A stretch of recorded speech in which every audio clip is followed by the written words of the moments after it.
Mark, good morning. How are you? I'm so well, except, I don't know about you, Tim, but I got no roses on Valentine's Day. Did you get anything? Nothing. I actually did. I got a whole bunch of stuff. My wife's been to Italy. She came back and she gave me cheese. There we go. Is that? You see, there's still the romantics in the Karoo. The I romanticism know. hasn't I left know. the platteland.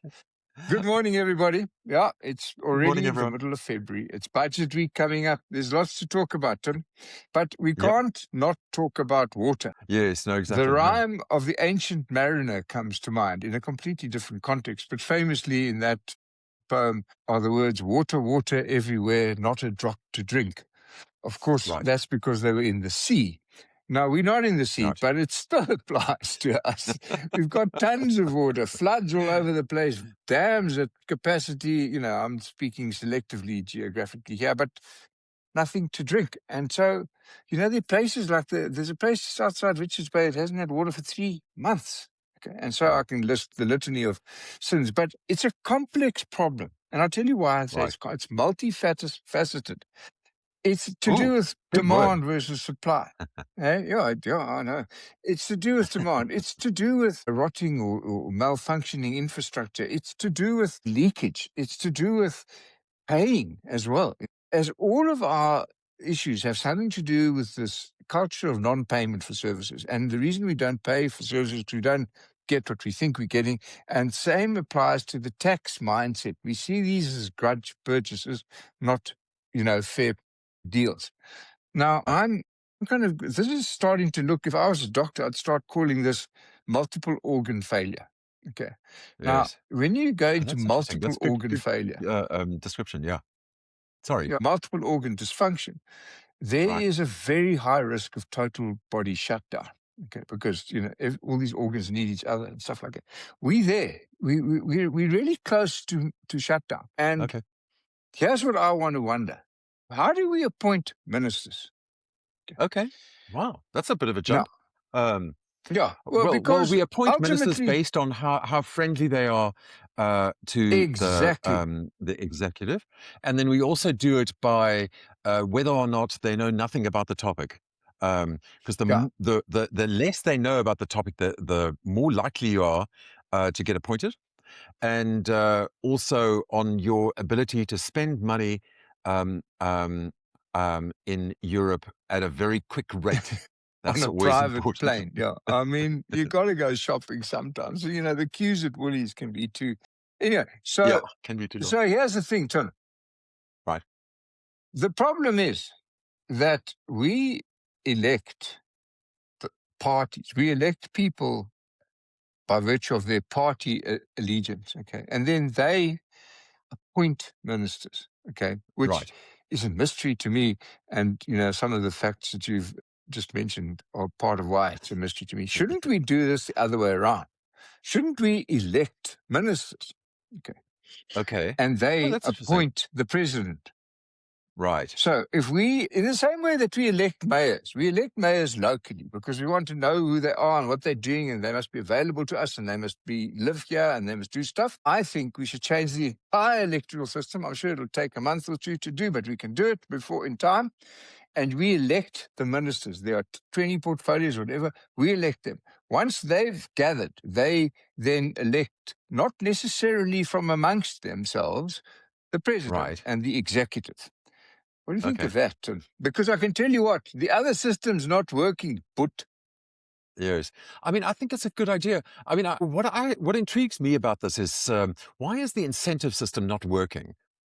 So you would think that a political party in power would have a fantastic incentive to appoint somebody who's really knowledgeable, people who are really kind of useful, yeah, because they know at some point they're going to be judged on how the system works and how they perform and all of that sort of stuff.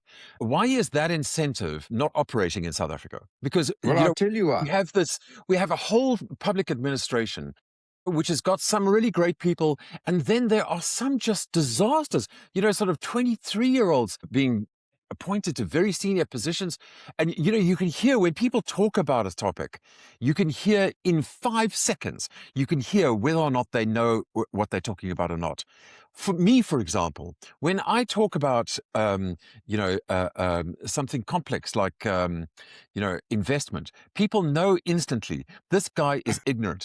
Um, we must not That listen to hasn't him. stopped you. That hasn't Oh, this is stopped true. you, and it's not going to stop them either. Okay. And here's what happens: Right, if that observation is valid, which it is, I endorse it. right. Then the lowest common denominator of ignorance protects itself from intrusion Yes. by Yeah, experts. that's right. Okay. And so what we have is an ecosystem where those who can't repel those who can for Yeah, fear of being found out.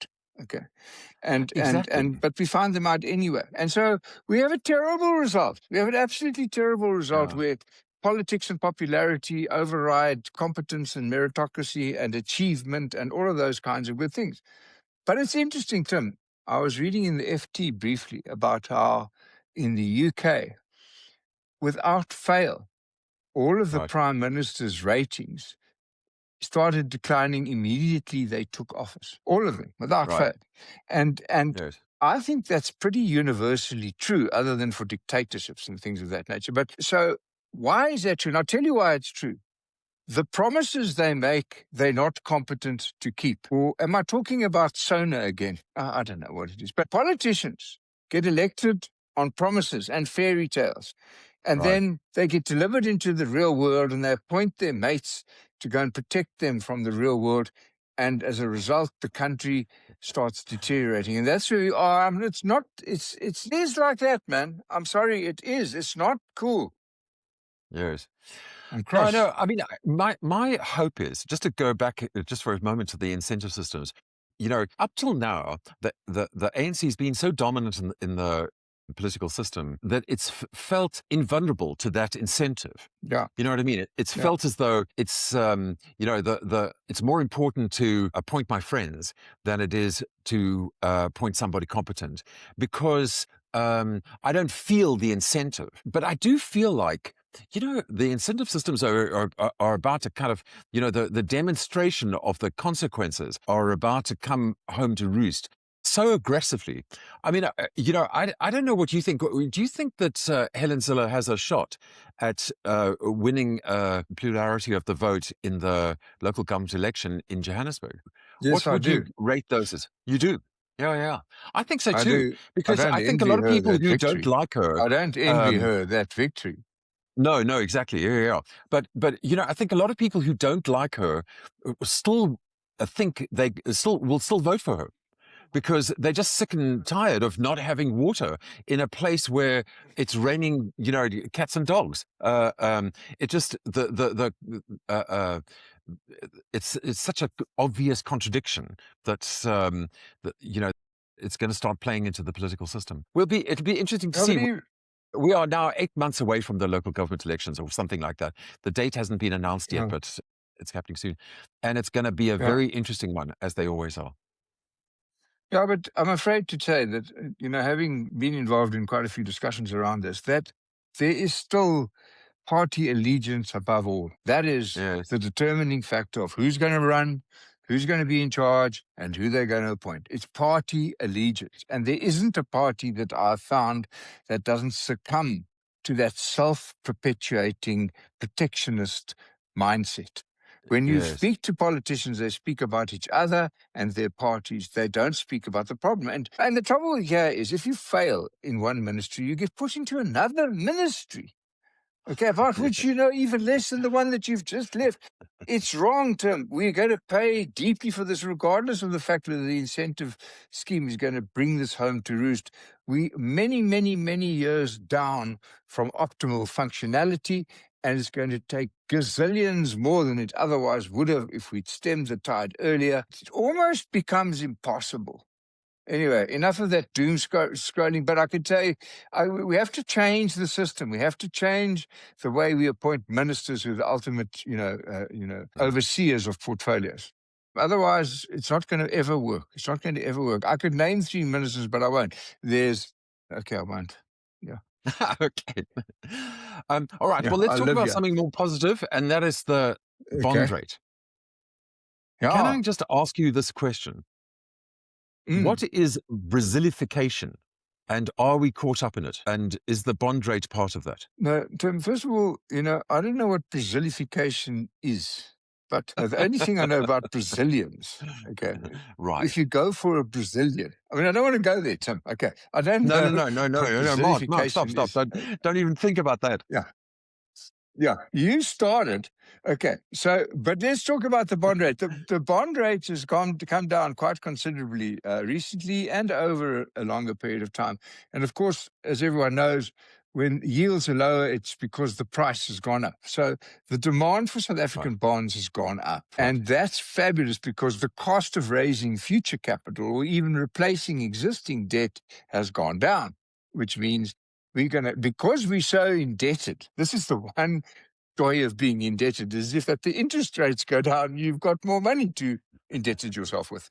So it's good news, very good news, and it's the yields are really low.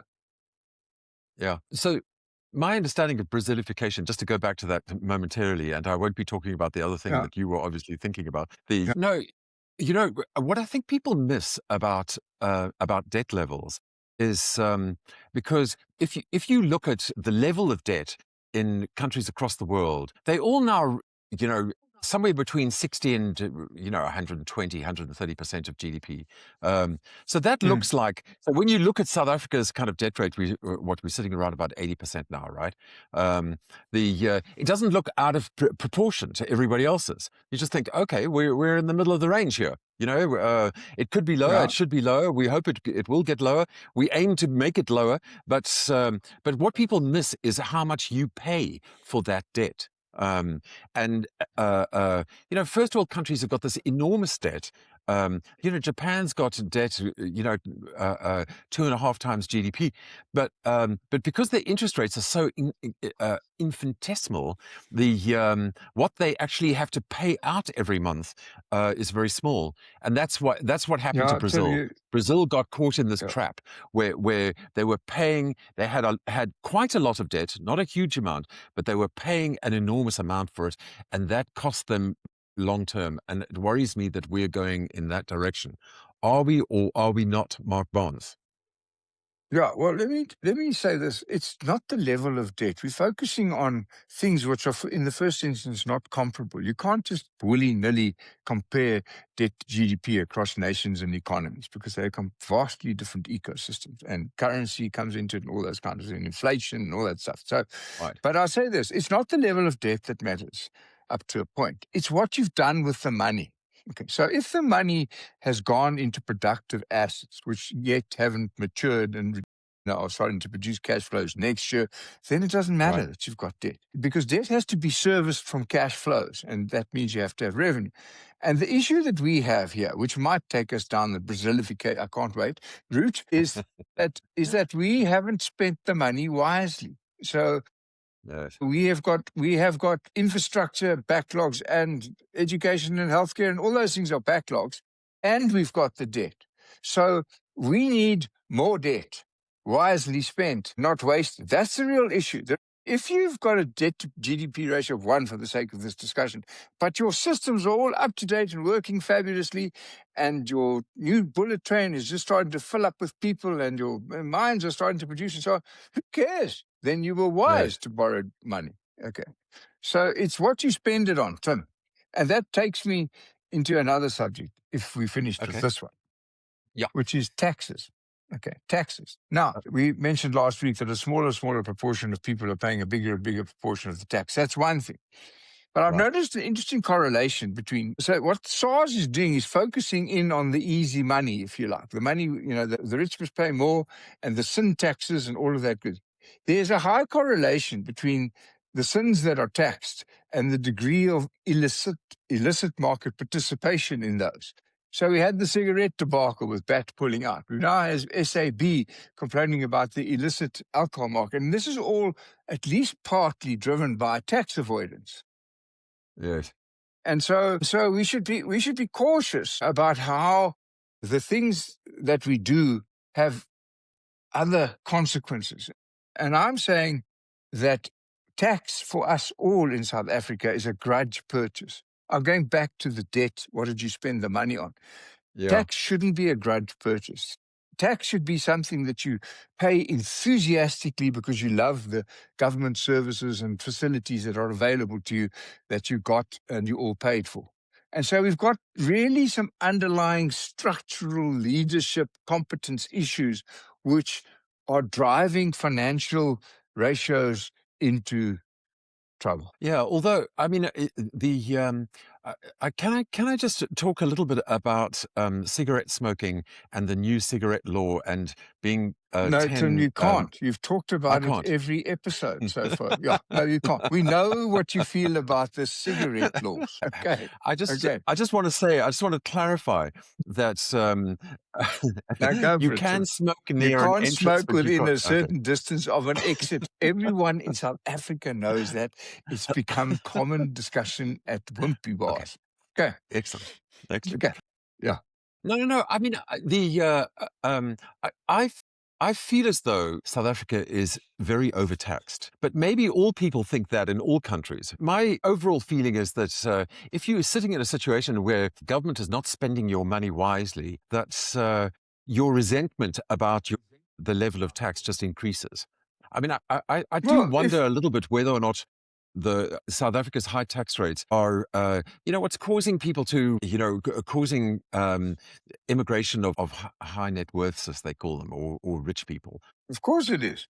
Of course It it is. is, you But the think? root cause isn't tax. The root cause is people not paying for services, the tax Yeah, base, and the reluctance to pay tax and the desire to avoid tax because you're not getting anything for it, obviously. it So is. if it is that we were paying tax and we got education for free, everybody, let's say, Right, and if it is right, that we were paying for tax, but you never had to, you got onto a train and you went wherever you want because that was part of what you paid for in your tax. If we could right. see personal, obvious, present day benefits for what we paid, then it's just a substitute for what we would have paid for out of choice. And if we Yes, get there, then tax is an absolute pleasure. You pay it. You don't have to worry about school fees again. Don't have to worry about whatever we decide fits into the general social net.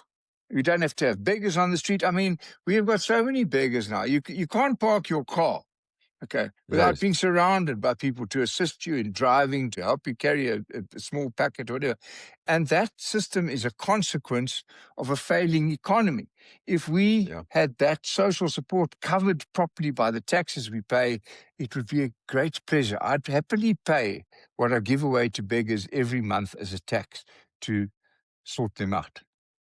Yeah, no, that's right. I mean, it's interesting how progressive all of this is. It's a sort of like, Yeah, first of all, you start by building a wall around your house. Then you put a yeah, lock on the gate. Then you build a bigger wall, and then you put an electric fence on top of the wall. And then all of a sudden, you've got burglar guards and everything. You're basically living in a prison. yeah, And you're paying for your own security rather than, exactly. and the money that you might have been willingly handing over to the state to make sure that the police system worked, you're now rather spending yourself. It's a kind of, the triumph of selfishness over But the problem of yeah, community, of the joy of but Tim, community. it goes to my same point. Okay, Yeah, so no, no, no. why are I'm we agreeing with you. substituting? Why are we Shockingly, I'm agreeing with you. substituting the police? We're Yeah, exactly. substituting the police with our own private. I'd love to know what the total spend on personal security is between the police, our private security firms Yeah, it'd which be a good deal. patrol, all over. You add that all up, and you go like, what could I do with that money to make South Africa a safer place? And if you said that money is her gazillion, and we're going to halve it, and we're going to make it a safe place, I'd pay that increased tax willingly and be done with it. Because I can tell you now, the private security firms that we I have hire to say, to, I would still be kind of whingy. I have to say, we're generally speaking, yeah, but that's because in your nature, because Tim. it's in my nature. Yeah, that's right. And I'm older now. It's So, in mine too. I recognize it in you because it's prevalent in me. It's an age thing, I think. I whinge at the all right. earliest opportunity. Right. Well, moving on, Tim. Okay. Can we talk about drink? Did you Can we know? just go back to drink very quickly? Because Yeah, I happen to notice that Guinness now sells more Guinness Zero than it sells Guinness with alcohol. Actually, I didn't see that. You told me that. Yeah. Yeah, but I find it astonishing. And you know what they say why it is? It's because Right. the taste is entirely indiscernible between the two. Okay. Between the one Now, and the other. let me state my case clearly, is that I've Yes. never drunk Guinness for the taste. Okay, never. Okay. If you said to me, Mark, what is your tastiest drink? Coca-Cola or a nice cup of coffee or Guinness Right. or beer, particularly warm, I mean, then I would go, it's not beer. So we drink Right. beer because it's got a social side effect. Okay, it makes us Okay. all more tolerable of one another and intolerable to those who don't. And so Yes. now people are drinking it for the taste. I'm worried. Some of my friends and I are really worried about our purpose in life when everyone wants to drink beer zero. Drink for But it's a taste. true, it's a fact. I mean, I don't know Yeah, what that to is. It's say. interesting. It is. It's a social marker. I mean, I now come across more and more people who say I don't drink. Young people often just say they don't Yeah, drink. yeah, I hope they have other pleasures in their life, yeah, and I'm sure they do. And maybe they've made a good choice. Maybe it's a sort of good decision to make early yeah, in life that you yeah. just don't drink. Yeah, I mean, I've got no judgment to make on that. Let okay. me say that clearly. Yes, yes, yeah. We are Yeah, not in a position to yeah, judge on that yeah. issue. I've got no judgments outstanding on that one either. So, okay, we did before everyone else We did, I did. think. Yeah, we did. Yeah. And and what they're saying is we're just going to have the repo rate, which I think is 6.75, and Right. the gap between that and prime, I think, is sort of fixed at 3.5. So what we're going to do is now fix it in relation to the repo rate instead of in relation to prime, which are trillions of loans out there that are priced in prime. My Right. view is that although the maths doesn't stack up, it's going to lower the cost of debt because it's Okay. easy enough to say, guys, you got the prime rate. But when you say to a guy, you got the base rate plus 3.5, he feels like he's been diddled. Okay. And so Right. I'm not exactly sure why they're doing it, but maybe they're introducing a more direct relationship between monetary policy and how the banks lend money. An interesting Oh, development. well, I'm I sure mean, it's they're going to happen. trying. They obviously they're trying to get people to encourage banks to give people home loans for a lower Yeah. rate, Yeah. which is Yeah. it's great. Which they could and should do. I mean, gently, cautiously. I think because the non-payment rate in South Africa is still pretty high, so there are risks in the system. That's my very considered and thoughtful outlook, which I think is probably boring. But anyway, there we go.